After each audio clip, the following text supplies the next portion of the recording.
مولاي صل وسلم دائما أبدا على حبيبك خير خلق كلهم.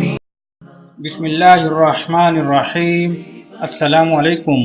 الجابر چینل پر آپ کو خوش آمدید کہتے ہیں۔ حضور صلی اللہ علیہ وآلہ وسلم کے 300 معجزات میں سے آج معجزہ نمبر 8 کے بارے میں ہم بات کریں گے۔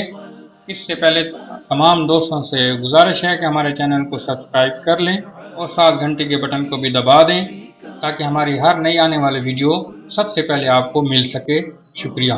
قرآن کریم کی پیشن گوئیوں کا سلسلہ چل رہا ہے، تو ان پیشن گوئیوں میں سے ایک پیشن گوئی سورہ نور میں بھی مذکور ہے، جس میں اللہ تعالیٰ نے فرمایا، ترجمہ یہ ہے، اللہ تعالیٰ تم میں سے جو لوگ ایمان لائے اور دنیا کے عمل کے پابند رہے، ان سے یہ وعدہ کرتا ہے کہ ان کو زمین میں خلافت اور سلطنت اسی طرح عطا فرمائے گا جس طرح ان لوگوں کو خلافت اور سلطنت عطا فرمائی تھی جو تم سے پہلے ہو گزرے ہیں، اور دین کو جو اس نے تمہارے لیے پسند فرمایا ہے مضبوط کر دے گا اور جما دے گا، اور ان کے خوف کو امن میں بدل دے گا۔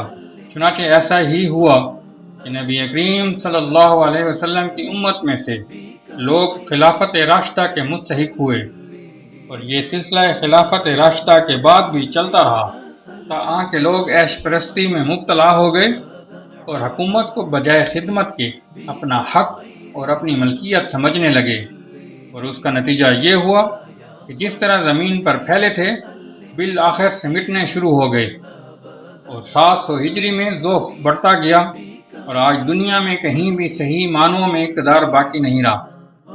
جو کبھی اقتدار تقسیم کیا کرتے تھے وہ آج خود اقتدار سے محروم اور دوسروں کے دست نگر ہیں۔ بہرحال قرآن کریم کی یہ پیشن گوئی بھی پوری ہو چکی۔ سبحان اللہ۔ اللہ تعالی ہماری اس چھوٹی سی کاوش کو قبول فرمائے تاکہ کل قیامت کے دن ہماری بخشش کا سامان ہو سکے۔ آمین ثم آمین۔ شکریہ۔ مولاي صل وسلم دائما